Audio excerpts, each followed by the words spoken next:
Samir Mondal was born March 13, 1952. He is an Indian watercolor painter. His most amazing contribution to Indian art of modern times is a continual revival of watercolor and one of the country's most talented and successful watercolor artists. Mondal started his solo career in 1980, and after a brief stay in Bangalore, settled in Bombay, now Mumbai. Here by 1987, he was illustrating political cartoons in watercolor for noted magazine Illustrated Weekly of India. Over the past 4 decades he has exhibited in India and abroad. Besides this, he has also participated in noted group exhibitions like National Art Exhibition of Lalit Kala Akademi, Delhi, Freedom of Expression and Tribute to Mother Teresa by RPG Enterprises.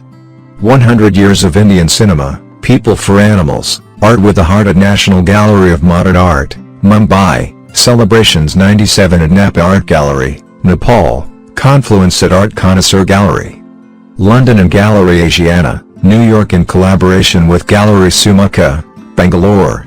For the 2007 Hindi film, Dar Zameen Par, he painted 2 watercolor paintings which characters Ishan and Nikumb, played by Darshil Safari and Amir Khan respectively, made during film climax.